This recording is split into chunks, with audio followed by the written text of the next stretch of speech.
Andy, my dude, have you heard of the magical website builder known as Squarespace? Ugh, not another Squarespace ad. I feel like every podcast is sponsored by them. Hey, don't knock it till you try it. Yes, okay, it is overhyped, but actually it lives up to the hype. Squarespace is like a website fairy godmother. With a click of a button, your site transforms into a beautiful masterpiece. A website fairy godmother? That sounds interesting. What makes it so magical? Well, for starters, those slick templates make anyone look like a professional web designer. Pick one, customize the colors and fonts to match your brand, and voila.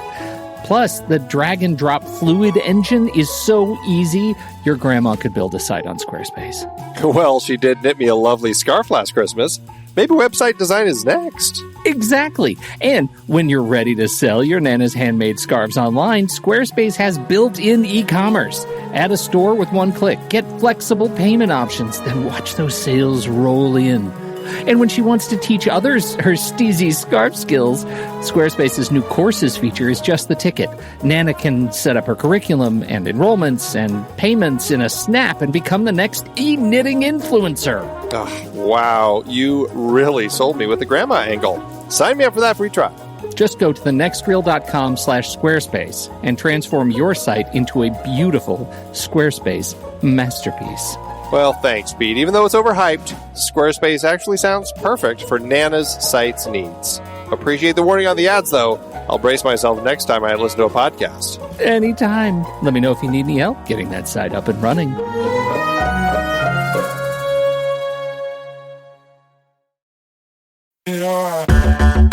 Andy, can you believe we've almost hit 700 episodes of The Next Reel?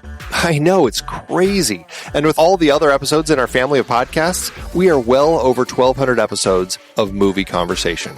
It's really pretty amazing that we've gotten to have these in-depth movie chats every week for over a decade now. And we couldn't have done it without our loyal community of film fans. Their support over the years has meant so much. For sure. That reminds me, we should give the merch store a shout out. Buying shirts from thenextreel.com/merch is a great way listeners can continue to support the show. Plus, they get to sport our great designs. Absolutely. I think sometimes folks forget we have a variety of shirts, mugs, phone cases, and more available. In fact, a great place to start is with a shirt sporting the Next Reel's logo. We also have that classic Fast Times Spicoli Surf School tee, or the weirdly popular Rusty's European Tour shirt. The one from National Lampoon's European Vacation. Why is that so popular? Search me, but we have sold a ridiculous number of those. I guess there are a lot of Rustys taking trips to Europe? We're always adding new designs based on movies we've covered, like our brand new design for a streetcar named Desire, featuring a streetcar named Desire.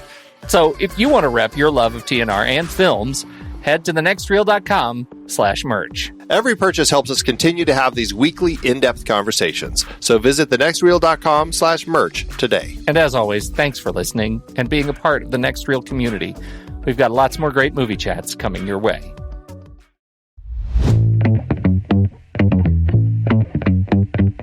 Welcome to Movies We Like, part of the True Story FM Entertainment Podcast Network. I'm Andy Nelson, and that over there is Pete Wright. It's me, Pete. On today's episode, we have invited filmmaker Mark Pellington to talk about Bennett Miller's Moneyball, a movie he likes.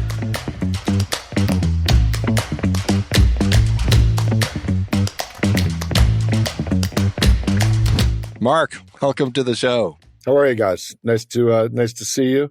Nice to be here talking about movies, my favorite thing. Absolutely. Very much excited to talk to you about this, and very much excited to talk about this movie. This is a first for us. We've talked about Moneyball over on our other podcast, The Next Reel, but we haven't talked about it here. It's been years. It's been a long time. It's been a long time. And considering this is also one of Pete's favorite movies, we said, you know what? Let's talk about Moneyball. Yeah, this is going to be a fun one. I think 5 years ago, if you had asked me to be on it, it wouldn't have been there. It aged up, huh? Really, in the last 3 years, I think since COVID, where I've spent more time at home and just really vaulted to the top of my deep dive appreciation, like 15, 20 times, see all the layers and all the lines. And then when I met Bennett recently, that really took it to the next level. And he told me a couple of anecdotes that were just fucking great. Wow. Outstanding. Oh. Well, I hope we're going to get to hear some of that stuff. So that's exciting. Before we dig too deep into that, though, let's talk a little bit about you, a little bit about your history and how you kind of came into the film industry. I know it was kind of circuitous through MTV and videos and all sorts of things, but you've been keeping busy in the industry steadily since essentially you started all the way back there working in those TV days, huh? 40 years. Fantastic. Yeah. I mean, It's I was thinking about that this morning when I was looking at your catalog. It's like, I was a fan of your work when I was 10. if you say you watched Jeremy when you were 8, I'm ending the. Fuck off. I was in junior high and I said. Why don't they ever pick another video like when I saw 9 Inch Nails or when I saw Bruce Springsteen?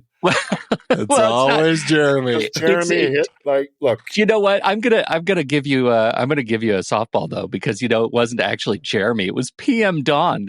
I was a massive PM Dawn fan, man. So that's a great album. It's a great album. The first 2 records, but that first one is genius.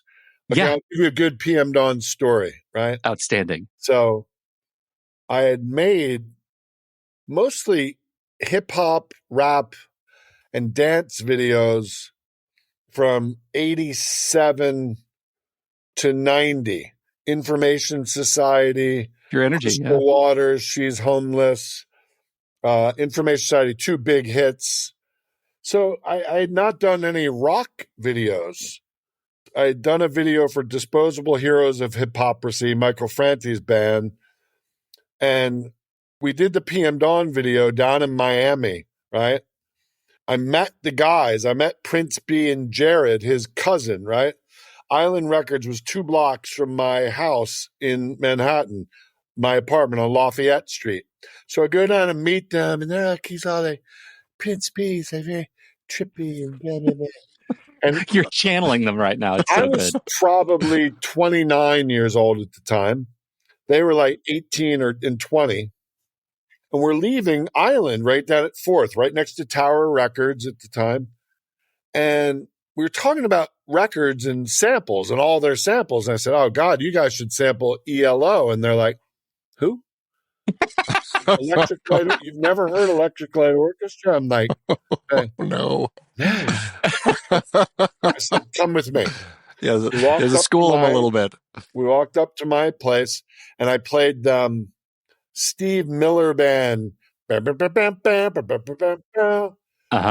ELO, Fleetwood Mac. They took a stack of records from me that I never got back. No. Especially ELO. It's, like great samples in that shit. Great samples. And they're sitting there listening to records. And I'm like, here, try this one. I mean, they were like kids in a candy store. So we went to Miami, did the video, and sweetest guys in the world, just, but always was like, when are you going to give me my records back? Give me my records. Yeah, right. Man, somebody got screwed in that deal. And I think it was you.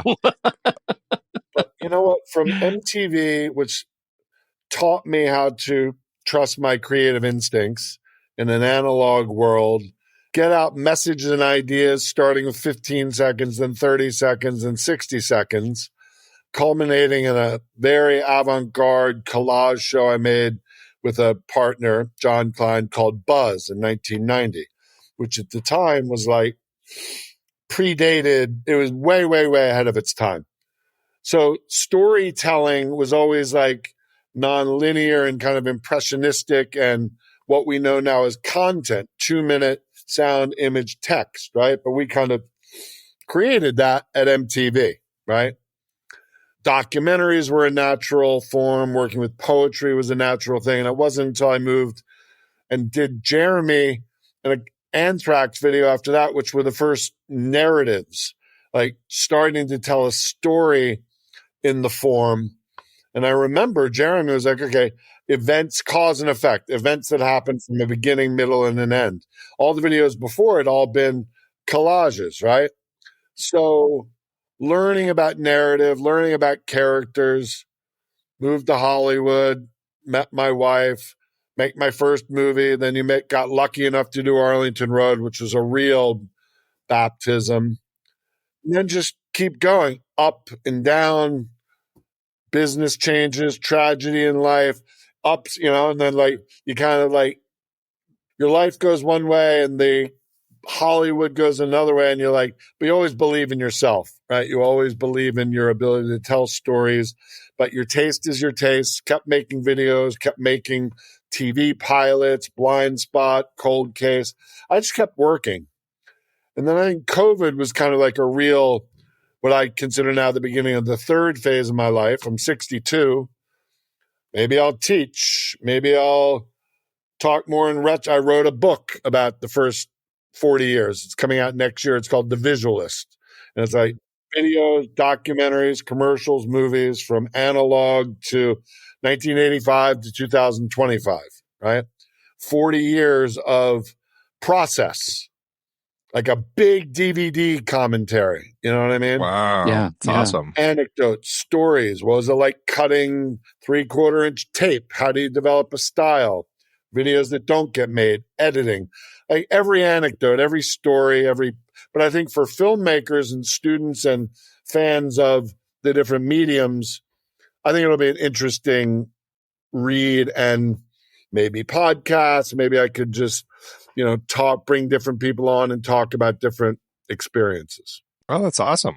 It's fascinating. I mean, you've got a wild variety throughout your career. Two things that I wanted to ask you about that definitely caught my eye. One, on Jerry Maguire, you got credited as a bachelor party film consultant, Yes. which I want to know about that. And then on Homicide: Life in the Street, you apparently were also doing title design. I got nominated for an Emmy Award for that. Congratulations. That's fantastic. Okay, well, in 1990, I don't know what year that was, 91 or 92. I'm from Baltimore. Barry Levinson's from Baltimore. I had not done a movie yet. I had not done any narrative yet. And I knew a girl, but I was pretty well known for like videos and titles and stuff like that. And the girl said, "Oh, you should do the titles for Homicide. We'll pitch you to Tom Fontana and Barry." So I met them, and, being from Baltimore and stuff like that. And Barry Levinson was just like, we don't want some guy just walking through the door like, hey, it's Magnum PI. And at the time, title sequences could be anywhere from 50 seconds to 80 seconds. They were their own form, right? So I said, all right, I want to go to Baltimore and shoot the city and shoot the inside of the Homicide station, day, night, all on 16 millimeter, black and white film, reversal, print stock, all these different things, shot like 9 hours of footage, cut it all together. I made this great 10-minute piece, showed it to Barry, and he's like, "Oh, don't worry about the nighttime stuff. Just keep it daytime and inside of the station house." I remember shooting like Yaphet Kotto and John Polito with like a little inky light and Bolex, like swinging the light around. So, like, cool. what is this, art school? I was like, Yeah, right. I knew what the fuck I was doing. And anyway, that was the story of that. And then a few years later, I got to direct an episode with James Earl Jones, Jeffrey Wright, and Broadway legend Lynn Thigpen, right? And it was the third episode in a trilogy to start the season. And my first scene, the first day, was a 10-page scene with James Earl Jones. Like, he knew the character. This is the third part of a trilogy. Yeah. Like, what the fuck? Yeah. Never done episodic TV. You're just there as a traffic cop, right? And he does the first take, like an 8-page monologue. And I'm just like, I'm a director. I better say something to him.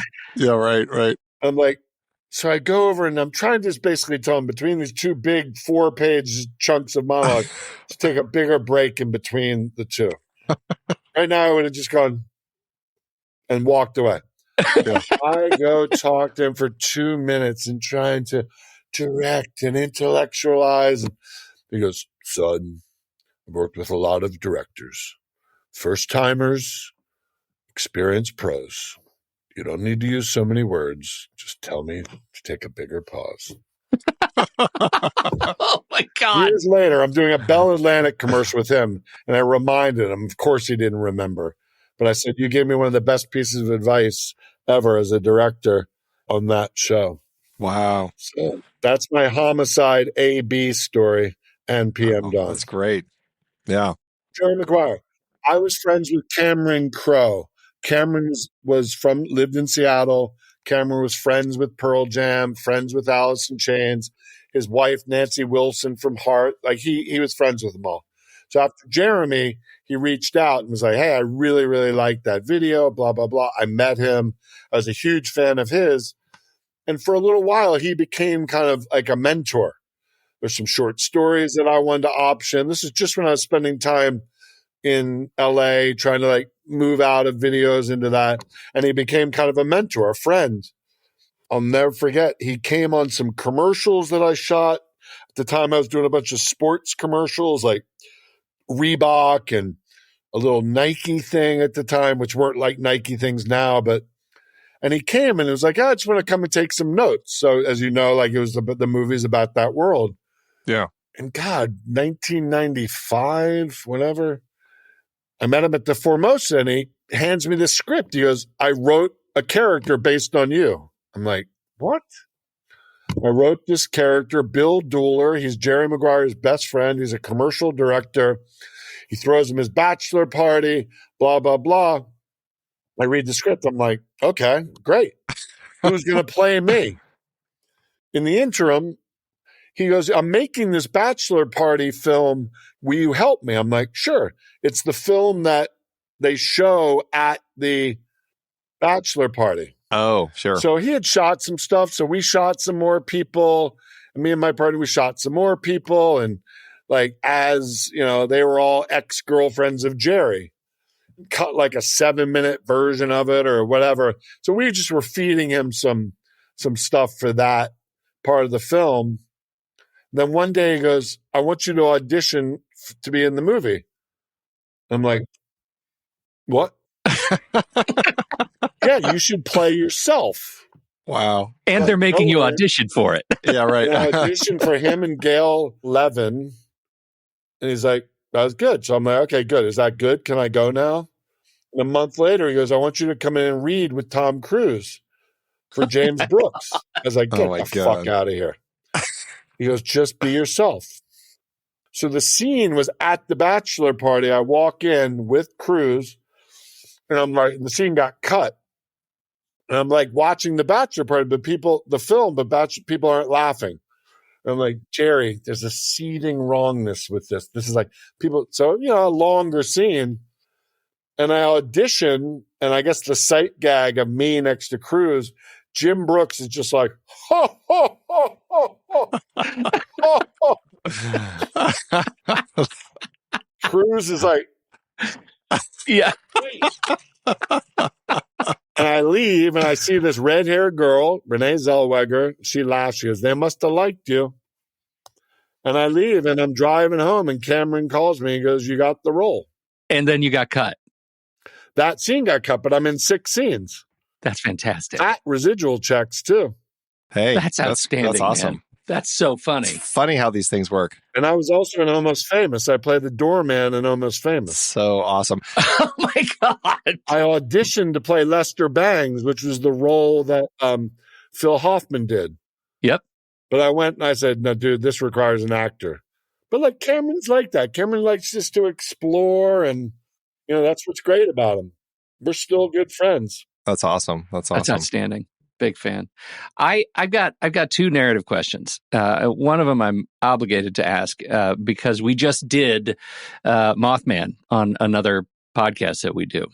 And the entire conceit of this show is it collects as part of our horror podcast that we do. And the entire conceit is around when the horror is ultimately unexplainable, right? That we're just scared because of the nature of this thing that has no obligation to explain what or why it's doing the things to us that we're doing. Exactly.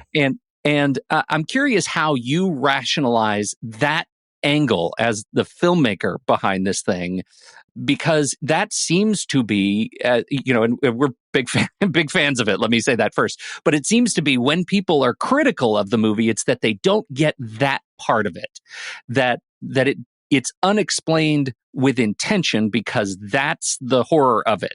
Am I lying to you in any way, shape, or form with that assessment? How did you think about that? Seeing and explaining it are two different things. In the process of rewriting the film and coming on board and taking old drafts where they were seeing more of it, I was like, that's less interesting to me, right? Like, I wasn't into the paranormal. I didn't like, my father had Alzheimer's and would sit there and be like, and talk to like his 7th grade friend. Like, I believed in the power of subjectivity and the power of the mind to imagine whatever it wants, right? So that's what I was into.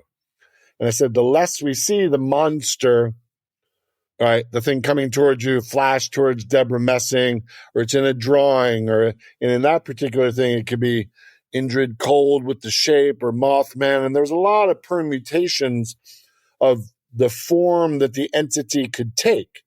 And the nonfiction book that John Keel wrote, a phone call, a light, as Alan Bates says, an energy, a light, a god, like, it can take a lot of different forms, right? Like, a lot of different forms that could unnerve somebody.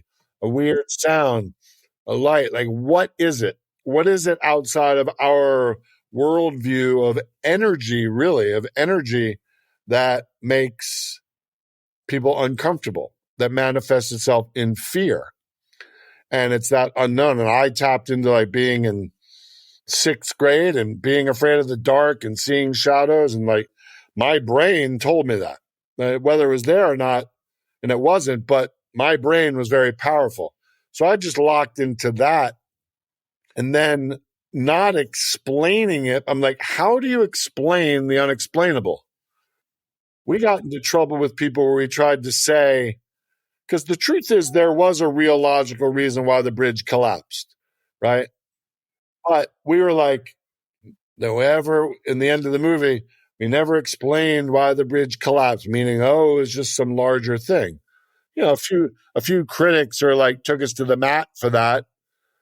I'm like, okay, well, like, we're not making a documentary. How did it feel? So the minute you want to make something a little bit less black and white, you're going to eliminate a lot of the culture, right? And that was then 20 years ago, but 22 years later, and last year I showed it at a horror film fest in Erie, Pennsylvania. The movie fucking held up. And why does it hold up? Because it kind of works on that classic level, right? Like The Fog. I love Rupert Wainwright. The Fog doesn't hold up, right?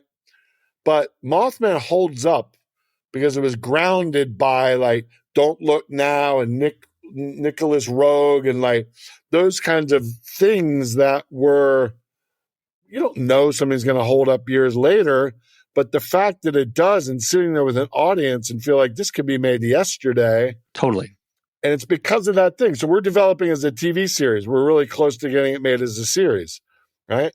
Oh, really? And the woman from the studio was like, yeah, but we need to know exactly what Mothman is and who it is and what it means. And I said, respectfully, I'm on this project to protect the fact that you're not going to know that. You can give possibilities. Maybe it's this, maybe it's that. But the minute you start to name it and say what it is, you will lose every Mothman fan out there, because the appeal of it is that you're not sure, and people assign their own meaning and bring their own sense of experience and fear to it.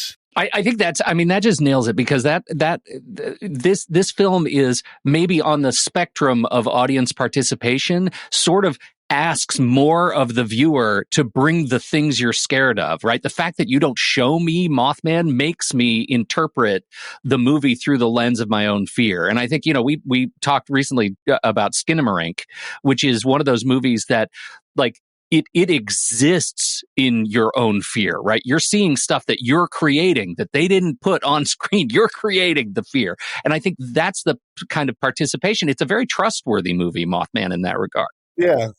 Yeah. And I like Skinamarink a lot, because you feel it. I'd like to see it on a big screen. I only saw it on a small screen. I'd love to see it Huge. I did stuff for U2, worked with U2 in the Sphere on the back. I'd love to see that on the Sphere. Right, totally. Right. Well, absolutely. But to finish that up, and the good thing with Mothman is Mothman, but Indrid Cold, and Will Patton sees this thing coming through this hole in this abandoned factory, and its shoulders like that. The only reason his shoulders like that is because literally 40 feet high in the abandoned brewery was a silhouetted shape that kind of hunched to the left. I was like, and it's out of focus, a guy walking out of focus, backlit with smoke, shot in infrared. There's no effect. It's all just pure energy, out of focus. You don't know what it is, but it's, as he says, it looked human. Yeah, right. It's coming towards you. That fucking, you put the right sound in it, that shit that can scare anybody. Yeah. Like right over your shoulder right now. If I told you over your shoulder. Don't. I'm looking at my own camera. I don't want you to say that. I'm the voice of Indrid Cold, Yeah, I know. Hello. Yeah. Oh, Hello, Andy. What are you wearing, Pete? You're wearing a blue and black sock. We love you, Mark. Don't be a dick. To that point, though, the sound design was spectacular. Like the recordings and everything. Like, I mean, that really just kind of like grates at my soul when I'm listening to those things. It's incredibly effective. Claude Letessier, French guy, had done Thin Red Line, and I hired him before I hired the DP. Smart. Yeah. It was very important in that film.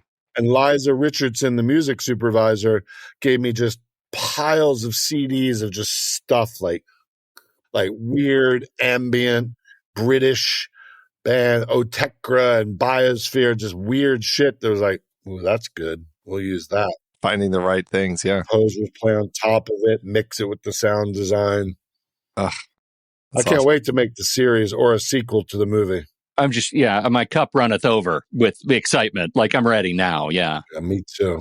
I want to change gears. Speaking of this aspect of audience participation, right? Asking of the audience to bring the emotional weight to the movie. I want to talk about nostalgia, and I couldn't have watched that movie 2 years ago and really understood it. But then my dad died, and I found myself in the place of nostalgia. So I watched the movie, and I'm blown away at the power of legacy, and I'm curious where that sits for you in sort of what you live for, what you want to die having done.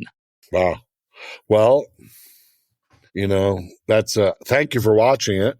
I'm really proud of that movie, super proud, and got it paid for it myself with my brother, made my money back, got it out in the world, was like, fuck it, I'm going to go make this movie for under $1 million. You got a stacked freaking cast, man. Yeah. Well, it was a good piece of material. Alex Ross Perry, great writer. And, I had been interested in memory and mortality probably ever since I made a documentary about my father and his battle with Alzheimer's in 1993, 94. So even the videos after that, Leonard Cohen, the Connells, and many videos after that played with this idea of memory and mortality and identity. And then my wife died in 2004. You add that onto it. Shirley MacLaine movie I made, The Last Word, How Does a Woman Want to Be Remembered? So I was always really interested in that stuff. Was always a collector, was always a collector of objects and books and physical media. I'm doing a TV show right now we're developing called The Collectors. So I've always just really been interested in that. And what you leave behind and what is especially in increasingly non-tactile world, what is the power of an object, right? And this had come from memorabilia and my dad dying. And what do I want to hold on to? What are we going to sell? And just like collecting stuff over time. And what do I give away? What do I keep? Oh, you're a pack rat. You're a hoarder. But like, yeah, but one person's junk is another person's treasure. So I was always really, really interested in that stuff. So I had a file that really started even maybe 2008. Ideas, anecdotes, stories, a treatment for a video, like music video, like 4 or 5 minutes is the perfect length to tell an idea. Like there's a fire. And what does somebody take out of a burning house? Like that's a great idea for a music video. You could follow somebody around and like they go in their drawer and they take this thing and they run outside and they decide, like, you could tell that story in 5 minutes if you want. So I had that treatment and things I had written about my wife and I had like a 30 or 40 page file of stuff. It was called The Death of Nostalgia. So I was processing and working through this stuff in my own healing, right? Like in grief recovery. And when I met Alex, I said, God, I'd love to do something with this material. I sent it to him, and Neil LaBute had sent me a play because I was looking to do something small. And Neil had sent me a play about a brother and sister going through their parents' possessions, right? And I said, well, that wasn't that, but that gave me the idea of those two characters. Alex and he kind of wove together we said, okay, let's make it like an album that unfolds. We discussed, should there be an event, like a memorabilia thing like Nashville? Should they all come together? Or should it be, and I didn't want to make it like $20, like only follow the object, although we kind of do that with the baseball, but let one character kind of like an album. Before you know it, you're listening, like Sandinista, right? Like, well, okay. Well, before you know it, you're listening to fucking Jimmy Jazz or, like a dub thing, but you started with Police on My Back. So, let it unfold. Again, you're also asking actors only to be in it for a certain amount of time, which is better in that period of time from Thanksgiving to Christmas when nobody's working. And back then in 2017, 18, you could do that, right? Actors were like, sure, I'll come do it. Pay me X, shooting in LA. And so it kind of unfolded like that. Alex wrote it, paid him, done, made it, got it out there. There's some uncanny stuff. I mean, just in terms of how human the movie feels to me now that, the sequence where Offerman's talking to Ellen and says, we can take care of you. And she says, you just told me you didn't want to. Like that, I had that conversation with my mother. Like that hits, it's one of those movies that hits me so hard. I feel like I was just run through in my chest. I think if you haven't gone through something like the death of somebody, what to do with their possessions, an older parent, like it's very much like and I've gotten emails and over time, fans, if you've gone through those experiences, you really relate differently to the film. If you haven't, you don't. It's like my movie, I Melt With You. If you didn't do drugs with your friends and do a lot of cocaine and alcohol with people in your 20s and experience that part of thing and then hate yourself 20 years later, then you hated the movie. Right? Okay, so that movie came out of that set of experiences. Nostalgia came out of that. I don't think I wanted to, because I recut my first movie, Going All the Way, and Oscilloscope released that. I literally was telling the editor the other day, I said, let's recut Nostalgia. Oh, wow. Let's just make a new version of it. Right? Like Soderbergh's my hero, right? He recuts fucking Days of Heaven all the time. What do you want to get out of a recut like that? Well, there's a lot of stuff that didn't make it in, and I'd like to do a version that's less, like I watch it now and it just feels very slow and sentimental. And I found an old, like 8-minute teaser we had made that was a lot more aggressive. I just like squeeze everything in and just make it, just a different energy. Yeah.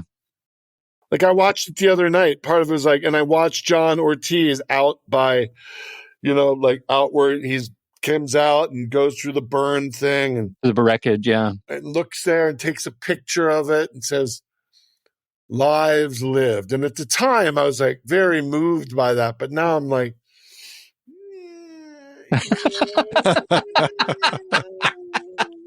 okay, like maybe just take the picture. Yeah. Yeah. I don't need Yeah. to comment I just on it. saw it. Yeah, I just saw what you said there. Don't worry. Right? Yeah. But when you're making it, right? When you're making a piece of music and you feel a certain way, I was fucking sad.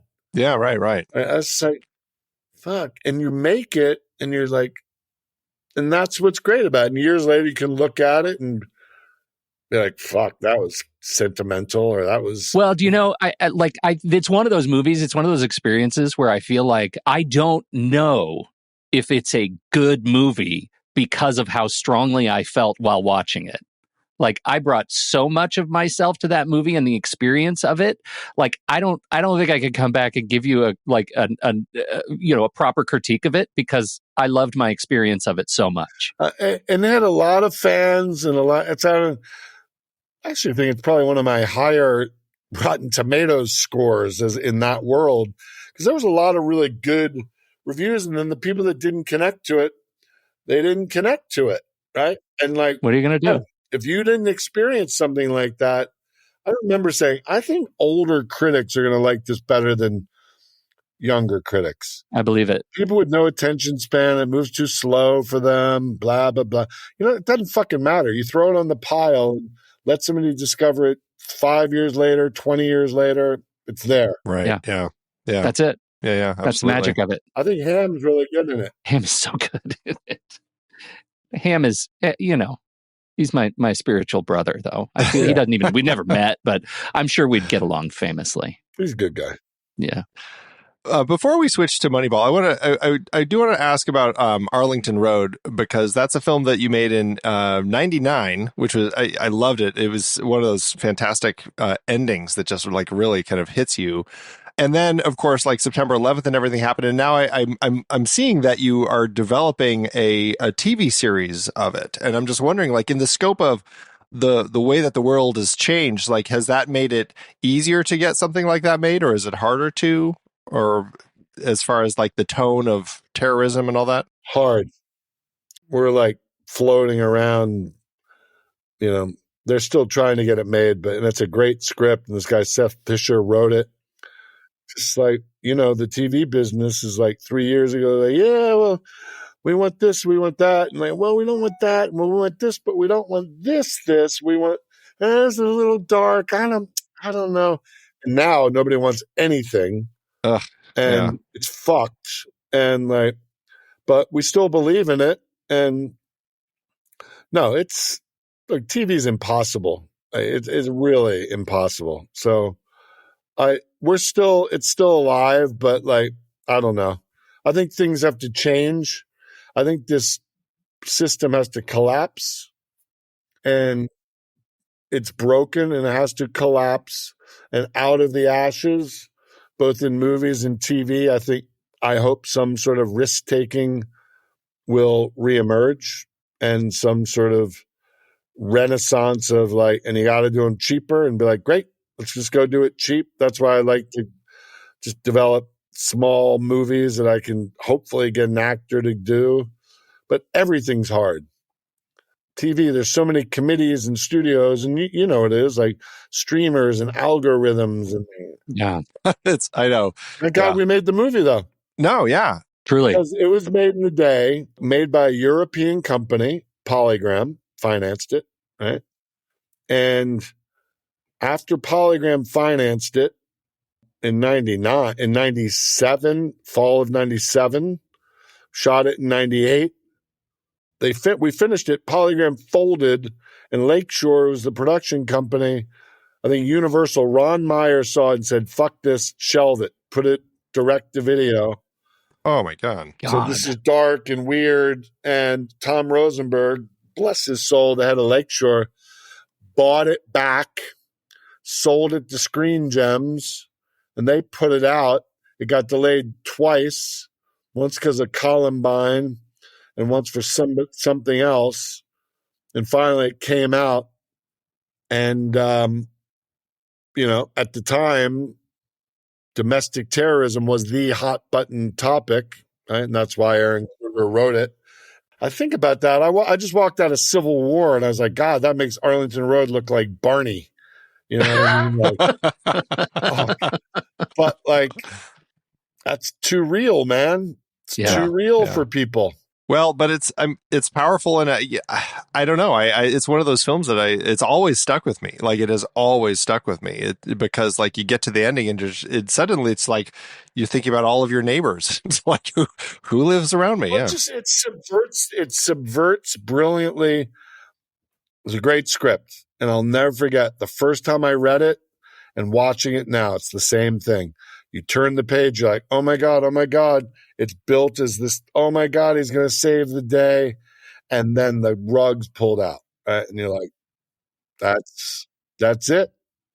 The best story about that, and I'll be brief. The original ending is Tim Robbins and Joan Cusack take Jeff Bridges' kid. Like, he lives with them. Right? That was the original ending. And they're out on the lawn and they say, any news yet?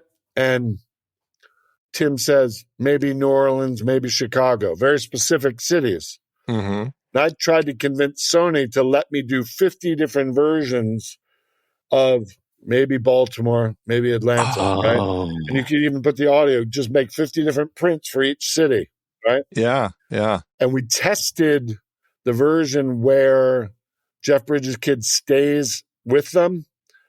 And like, it was always testing around the same thing, but women, it tested like 12 with women. Like, okay, you're killing the hero and you're taking his kid. And you're taking the kid, yeah. Which makes you think like those other kids aren't even their kids who blew up his hand, right? Mason Gamble. Yeah, right. And I come out afterwards and it was Aaron Kruger's original vision. And it played brilliant. It was fucking perfect, right? It took the dark ending and just took it even further, right? Yeah. It just fucked with you. And I'm in the parking lot and the producer, Rosenberg, comes out and he goes, God, that was terrible. Blah, blah, blah. He goes, I said, I thought it was perfect. What? Perfect. That gets in my face. And I'm like, dude, it's your movie. Starts coming after me and a security guard comes up between us. What? Years later, he's like, we got in a fist fight. I'm like, we didn't get in a fist fight. You asked me my opinion. It was the writer's original vision, and it was perfect. Yeah. Wow. God, man. Yeah. Pushing buttons. That's what it was doing. Yeah. No, good stuff. Let's talk about one that's less controversial. All right, let's shift our attention to something less, as Pete said, less controversial. We're going to talk about baseball now. There are rich teams and there are poor teams. Then there's 50 feet of crap. And then there's us. That's $1, man. What? Welcome to Oakland. I need more money. We're not New York. Find players with the money that we do have.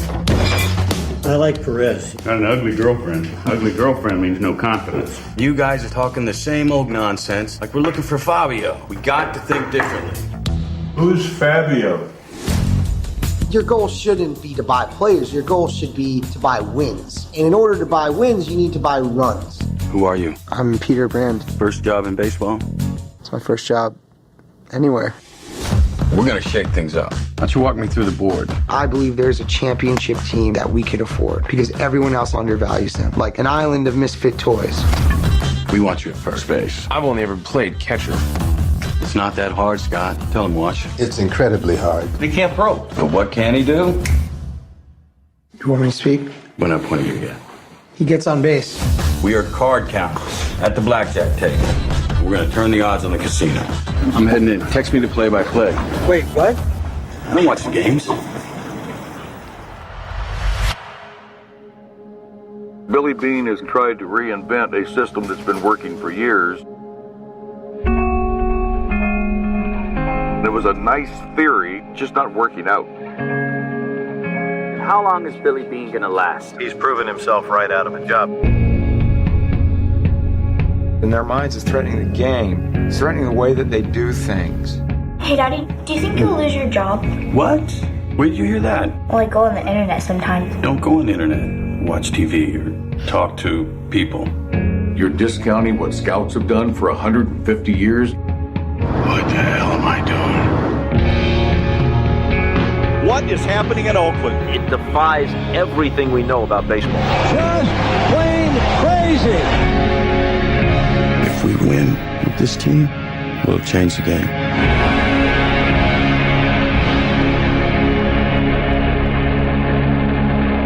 This better work. I'm just kidding you.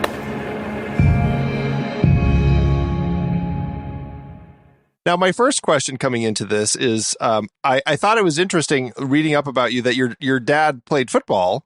Was baseball a thing in your family too, like in the world of sports? No, okay, it was a football family, huh? I went to boys' school and ball. I played lacrosse. We didn't even have a baseball team. I was never really a baseball. I liked the Orioles. I was never a baseball fan. Actually, I was like, okay, but I love Moneyball. Yeah, well, and that's an interesting thing because there's sports movies and sports fans, and a lot of sports fans like certain sports movies, but then there's other people who aren't necessarily as much sports fans, but they can still just love the sports movies. And this is one of those movies that it's a movie about math and statistics and like the way that it incorporates into redesigning how baseball is done. And I imagine that a lot of people who are fans of baseball kind of saw this and likewise when they read the book and even just learned what the team was doing, were scratching their heads like, is this what baseball is going to be now? And I think that's an interesting element that we definitely deal with in this film. Yeah, I was always into statistics. Like even though I was into baseball, like I would read box scores for all the sports. It's such a weird movie. Right? Like if you tried to get that movie made now, no fucking way. Right? But I think it's the power of Michael Lewis's books, right? Yeah. That guy brings cred. And how he takes these things and tells the story.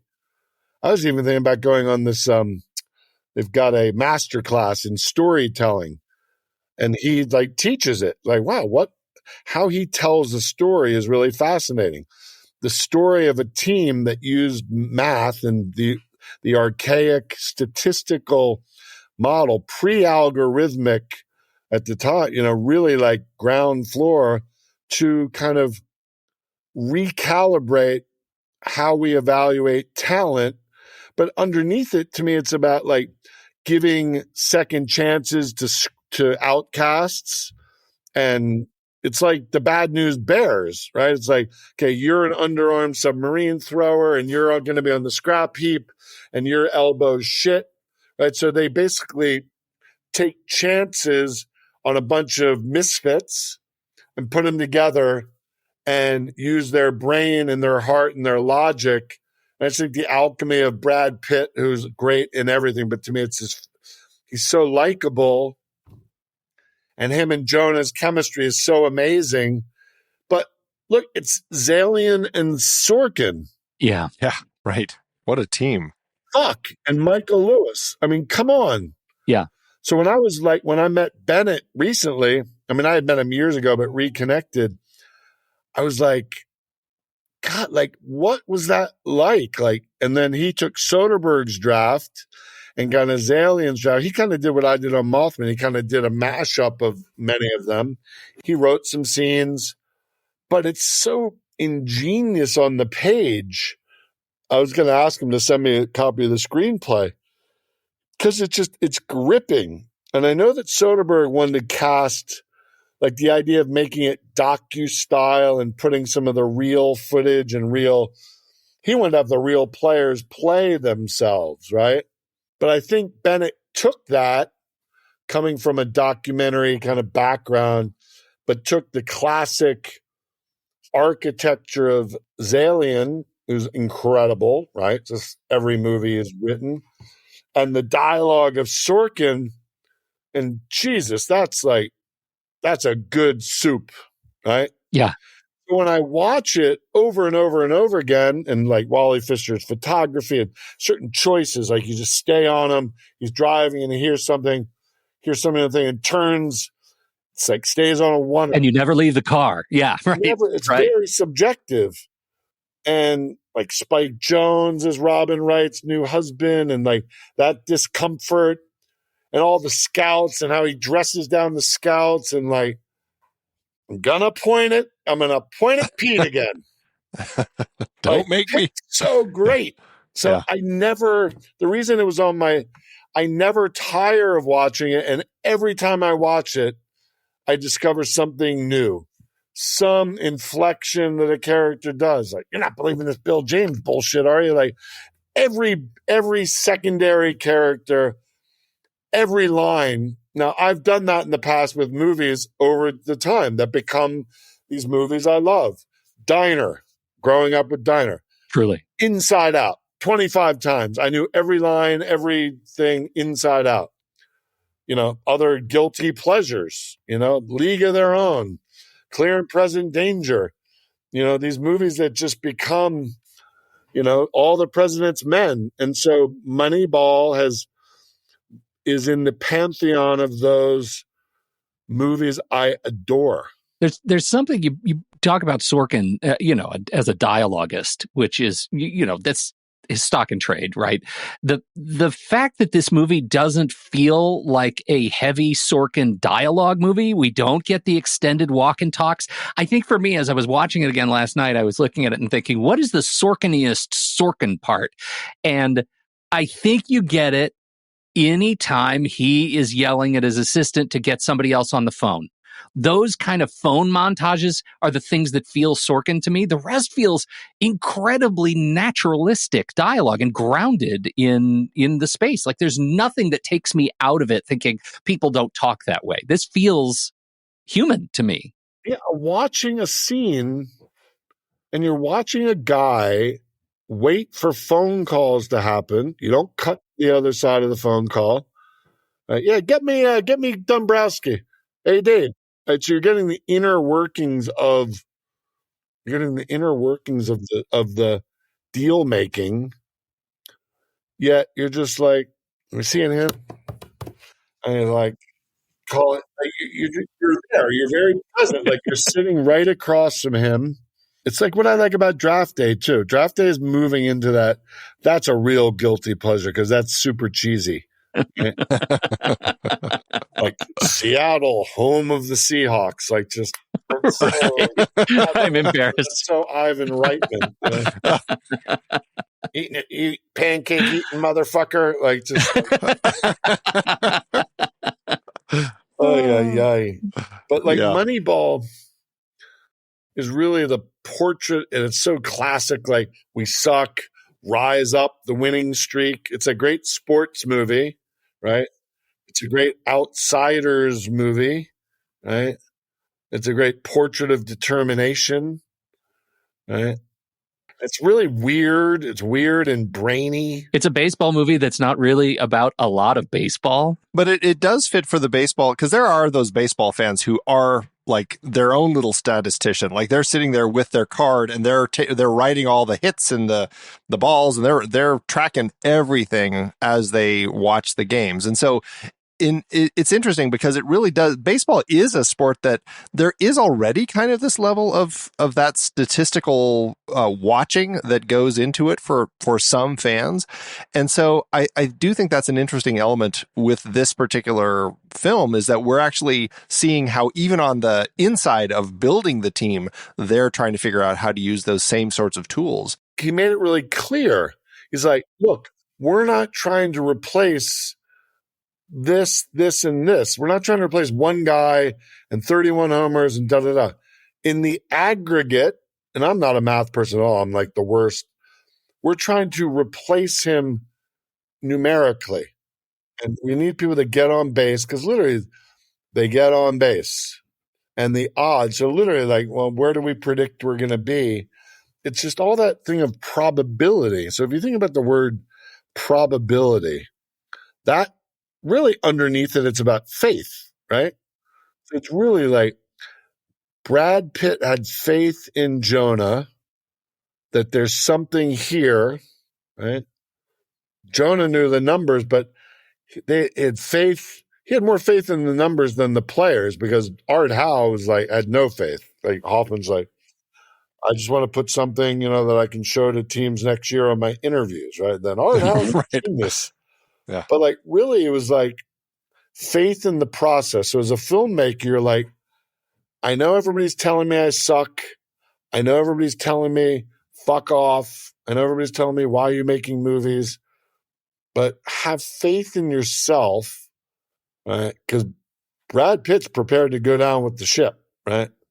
He knows. He's like, all right, well, if it flames out, he gets shit canned, right? Great scenes with his daughter. It's like, nah, I'll be okay. Like, but he's not arrogant. He goes through all his things. But I think with a different actor, it may have been a different movie. But he's so human and likable. He's never been better to me. For sure. And Hill and Hoffman. I mean, Hoffman is a surly coach. I mean, come on, he's fantastic. The thing that's interesting about this to me is that this is a movie that even if you don't celebrate the baseball part, you can certainly relate to the idea of finding value in the pieces that are still valuable. Right? I don't care if your shoulder's bad. I need you to be able to catch ground balls. That's the skill that I need. I don't care if your knees are bad. I don't care. I'm finding value in parts. And I relate to that. Like, I think maybe again, as I'm getting older, like, I relate to seeing that in people and in myself, and that makes a strong connection for this movie. Yeah, I think that your connection to nostalgia as well is like that.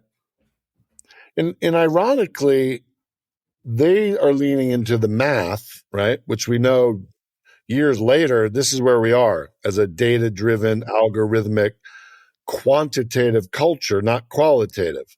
Yet these scouts are like going on intuition, and this is the way it was done. And without it being like, oh, it's about data, like in a way, like there's a new world coming and we better jump on or we're going to be left behind.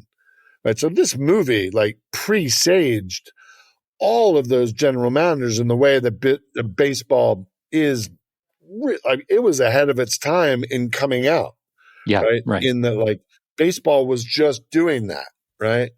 So I think that's what, Michael Lewis does, and credit to Sony for making that like, now it's a given. Oh yes. Saber, all these data things, put the pitcher, he pitches 2 pitches. That's why they've changed the rules to make it not like that. So guys can't come in and just pitch 1 pitch to a left-hander, then switch him out. Games were 4 hours long. Right. Right. So yeah, it's really weirdly prescient on that level. You have no sympathy for the scouts that get shit canned that are hanging on to the past. It's not. Well, they made them the evildoers like that in this movie. Cutthroat. Yeah. Cutthroat. Yeah. Award season, Andy. How to do at award season? Because I know it won all the awards because it's Moneyball.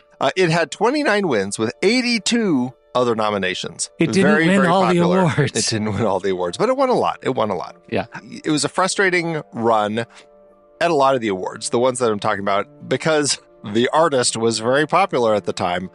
At the Oscars, it was nominated for Best Picture, but lost to The Artist. Brad Pitt was nominated for Best Actor, but lost to Jean Dujardin in The Artist. Jonah Hill was nominated for Supporting Actor, but lost to Christopher Plummer in Beginners. It was nominated for Adapted Screenplay, but lost to The Descendants.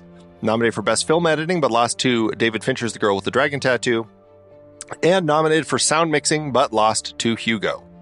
And then over at the BAFTAs, some similar stories here. Pitt was nominated for Best Actor, but again lost to The Artist. Hill was nominated for Supporting Actor, but lost to Beginners, and Adapted Screenplay, but lost to Tinker Tailor Soldier Spy. So you just told me that it won 29 awards out of 82 nominations and then only graced me with the losers. That seems really spiteful. The thing that's frustrating with the movie is that it is one of those movies that a lot of the wins that it had were at smaller places, like local critics circles and things like that. Like, that's where a lot of the awards were. Joe's Outdoor Film Festival Best Feature? Well, like it won at the BMI Film and TV Awards for Michael Dana's film music. At the Boston Society of Film Critics, Brad Pitt won Best Actor, and the screenplay won Best Screenplay. It won Critics' Choice Award for Best Adapted Screenplay at the Critics' Choice Awards. At the Chicago Film Critics Association, it won Best Screenplay. Hollywood Film Awards, Director of the Year. Kansas City Film Critics Circle Awards, Best Adapted Screenplay. Las Vegas Film Critics Society, Best Screenplay. You can see where I'm going with the trend here. Yeah, no, I get it. Yeah, all right. How to do at the box office? Well, Miller had a handsome $50 million to make his baseball stats movie, plus another $35 million for prints and advertising, which is about $119.9 million in today's dollars. The movie premiered September 23rd, 2011, opposite Dolphin Tale, Abduction, and Killer Elite, along with the limited release of Machine Gun Preacher. It opened in the number 2 spot and stayed in the top 10 for 7 weeks. It went on to earn $75.6 million domestically and $35.5 million internationally, for a total gross of $156.7 million in today's dollars. All told, the film landed with an adjusted profit per finished minute of just under $300,000. I had no idea that it was such a horse race between Moneyball and Machine Gun Preacher. As you watch a film, coming at it from, having worn as many hats as you do, are you watching for different things intentionally as you watch it, or are you just kind of like sitting there and taking it in, and then as you notice things, you're like, oh, I haven't noticed that before? Do you approach it with these different ways? Because you had mentioned, the reason I'm asking is because you had mentioned Soderbergh earlier and how he kind of does these, he'll go in and recut movies just to see what it's like and stuff. And so I just don't, I'm curious, as a filmmaker who loves to explore, especially somebody who, like you, like to go in and would take some of your projects that you've done and, like you were talking about, recutting nostalgia just to kind of change pace. And I'm just always curious, where is the nudges for the curiosity, the things that drive you and poke you as you're looking at these things, especially many times? Well, when I redid my first movie, Going All the Way, it was because, Jesus, I was never happy with that movie. And the little company Oscilloscope that released it, I was like, what filmmaker wouldn't want to get a chance to remake their first film? Yeah. Not get paid. Yeah. You do it for free, but somebody pays $100,000 for you to remake your first film. Sure. And put new score, new voiceover, add 20 minutes, take away 30 minutes. You never get a chance to do that, right? Yeah, yeah. And you make a dance film, and then I'm working on a doc, and recutting nostalgia is just be like, okay, because I made that where I was in my life then. I'm in a different place now. Hey, nobody's asking for it. Nobody cares for it or wants it. So maybe I give it to my editor and be like, here's a few grand. You want to try and see what happens?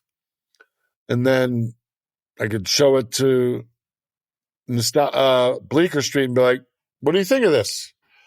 Maybe they say yes. Maybe they say no. Maybe put it on your thing. It's the point being, you can get a chance to revisit. People remix albums and they re-release songs, right? Right, right.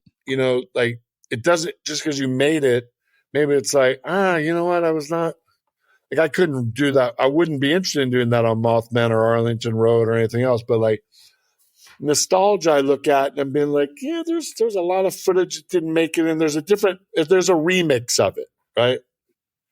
Rescore it, make it a little more urgent and darker and a little nastier underneath it, or a little just more energetic. 85 minutes, not 2 hours, a little less lives lived, still just see what happens to it. Well, that's one of the things that's interesting about the about going back and remaking your first film. It's the idea that and forgive me, I haven't seen it, but all the commentary that I read about it is that you remade that movie and made it absolutely timeless. It is a functionally different film. It's as good as the book was when the book came out.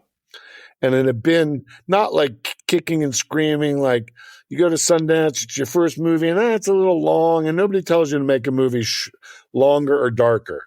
Right? Right. And then you're exhausted from making it. And you're like, yeah, it's okay. And it got decent reviews. And you're like, all right, it helped me make my next movie. You can work with actors. But I was never really satisfied with it. I never felt like it was as good as the book that I read.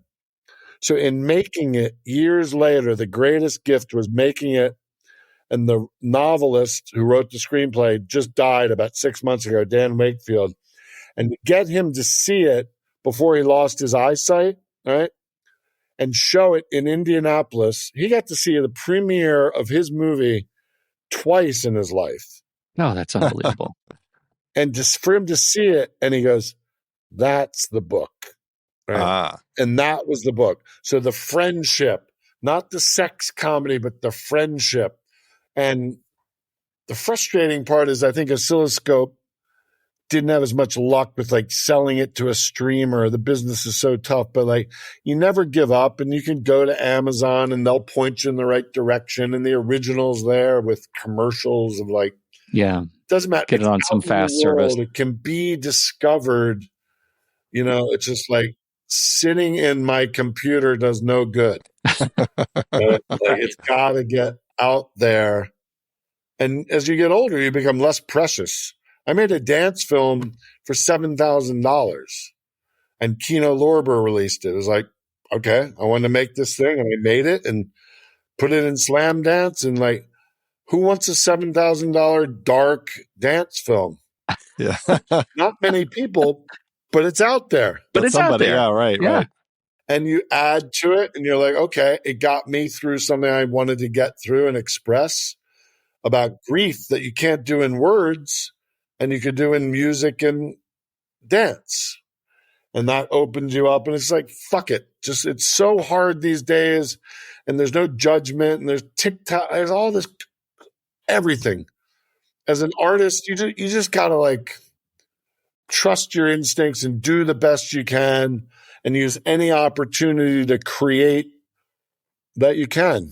Today, I'm finishing a $40 budget, an 8-minute music video. 8 minutes for a band. And it's about the issue in Palestine and Israel, and it's kind of non-partisan. But it's like literally like, I can't watch this stuff and not make something or do something. It's great, yeah.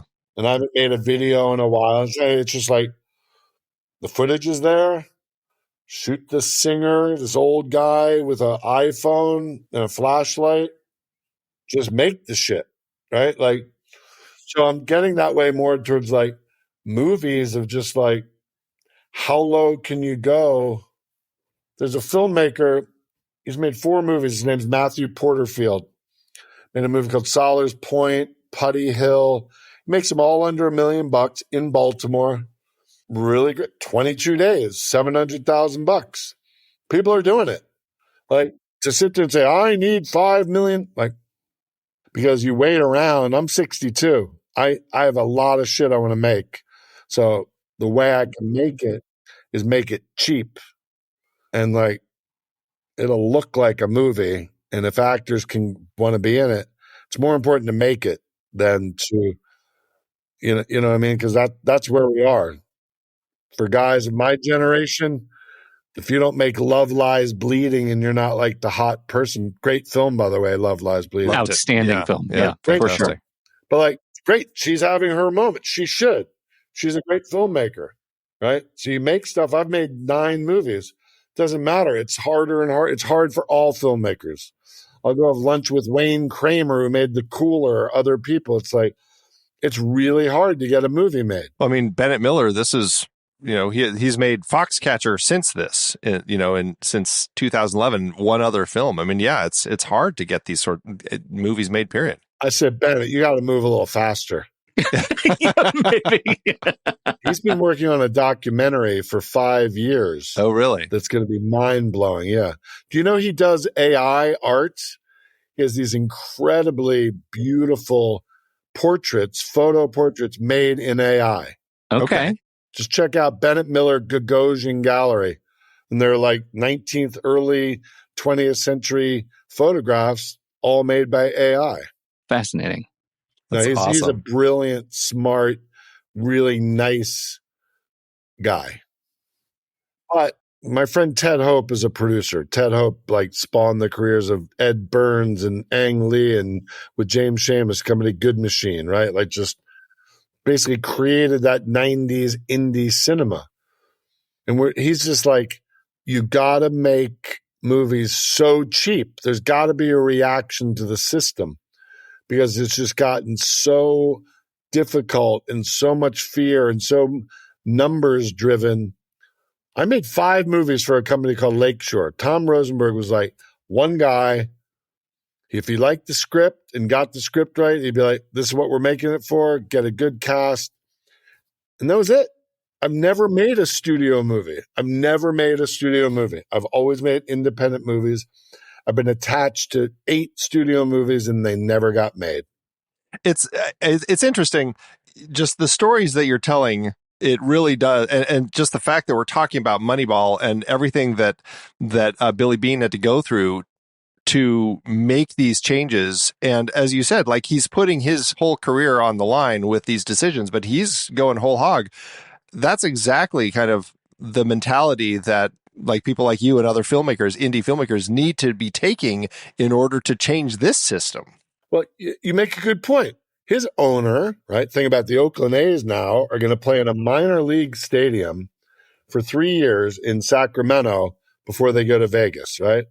So that franchise, even before Moneyball and subsequent, has been a disaster, right? And the owner in the movie, the owner's like, this is what I got. We're never going to be this. So Billy Beane was really like super dogma 95, right? Exactly. Like, Yes. I don't have any money. Yep. I'm going to get Hatterberg and this guy for peanuts because every year we build stars, they're going to leave, right? And it happens all the time in sports. Now it's college sports. Leave for the next best thing. In college sports, everybody's a free agent. You can go play wherever you want at any time, right? Sports are like, so now anybody can go play anywhere. Contracts mean a little bit in certain pro sports. So Moneyball was really like tapping into that.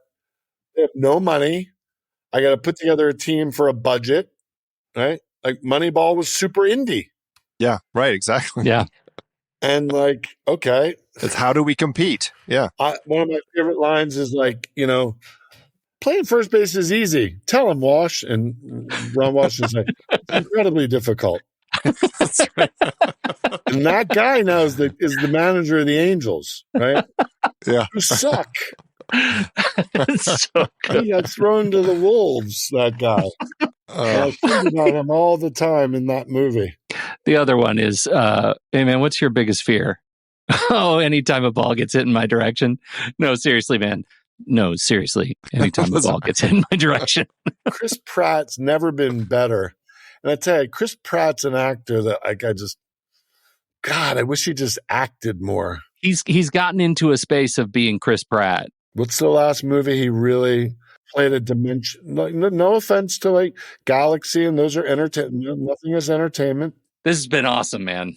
Well, I love the film. I love talking to you guys about it and all the other stuff. Point the viewers to my website, markpellington.com. There's all the videos and all the docs and all the stuff, and go into a section called The Vault, and there's all sorts of goodies in there. And you'll have a link for your book when it's out on there too. Yep. Right? It's called The Visualists. Excellent. Coming out next year, Powerhouse Books. And I'm just going to keep going until they tell me to sit on the bench. And even then, I'll keep going. You just got to keep going. Yeah. That's the way. Keep going until your number's up. And I mean, that especially like being a creative, being somebody with like an artistic mind is like, that's what drives you, right? It's like always kind of making something, churning it out. And I think that's what's exciting is the new thing and just kind of like, what can you do next? And I think that's what's inspiring about talking with you and just hearing how you have moved through so many different areas within the industry. And yet it's always just like trying to click and like come up with something. And I think that's what's so exciting. And again, it's just, the whole connection. It's just interesting talking about Moneyball with all of this, because I just feel like there's so much of that connection with it. Yeah. Yeah. I'm trying to learn, I'm especially the last couple of years, really try to learn and look and absorb. And, when I was doing that U2 stuff and helping them at the Sphere and like, cause I love to do this immersive stuff and like visual stuff and maybe I teach, and maybe I write a book, or there's a lot of different ways to be creative. I do a lot of like photography and still art. Maybe I move more into that. Like, I know what the grind of getting a TV show is made, and like, that's a grind. There's got to be other ways to express yourself and think about the world critically and visually. You can be visual and critical and think and not just keep beating your head against the wall with corporations and agencies and chase actors where you're basically powerless, and unless you're like one of like 5 people, it's like the Chateau Marmont private room, like, hello, right? Like, if you don't have access. Yeah, right. Makes it tough. I'm sure most of us on and listening to the show can't even relate to that joke. It's so inaccessible. I've had more actors that sat on my couch and couldn't get arrested and because they didn't mean anything. And then they become big stars and you can't, like, hello, that's the shot. Hello, yeah. Amy, hi. Oh, hello, Mark. I fondly recall talking about your little art piece. I'm sorry. I can't take your call right now. The carriage to the castle. Yeah. Oh my gosh. Please, sir. Please, sir. Might I have some more? All right. Well, I mean, it has been a fantastic conversation, Mark. Thank you so much for joining us. Amazing stories. It's been a thrill. My pleasure. You guys take care. We'll talk soon. All right. Thank you all so much for joining us today. For everybody else out there, we hope you like the show and certainly hope you like the movie like we do here on Movies We Like.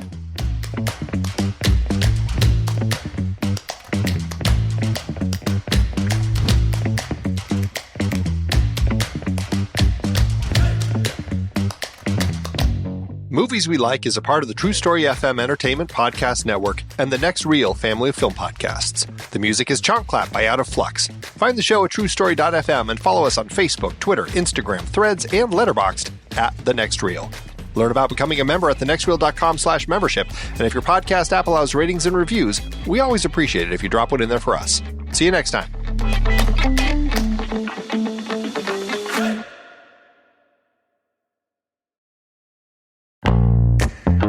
I love having these wonderful chats on Movies We Like with all these industry guests talking about some of their favorite movies. So many great conversations on that show about so many great movies. We have so much fun having these conversations, but producing the show week after week does require a lot of work behind the scenes.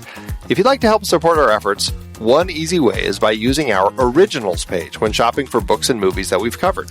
Your purchases made through our links give us a small commission at no extra cost to you and allow us to keep having these incredible conversations. The Originals page at thenextreel.com/originals links to the source material for all the adapted film discussions on the Next Reel's family of podcasts. Purchasing through our links supports the show. It's your one-stop shop for Amazon and Apple links where you can buy your copy of the original source material. Original material for movies like Casino Royale, The Silent Partner, Never Let Me Go, Silver Linings Playbook, There Will Be Blood, based on Upton Sinclair's Oil. I believe it's Oil! Oh, yeah. I forgot the exclamation point. Plus, by using those links to buy your next read, Apple and Amazon show us a little bit of love, which allows you to support our family of shows with minimal effort. thenextreel.com/originals. It's a great way to support the show and find your next page turner. That's right. Head over to thenextreel.com/originals to pick out your next read and dig in today.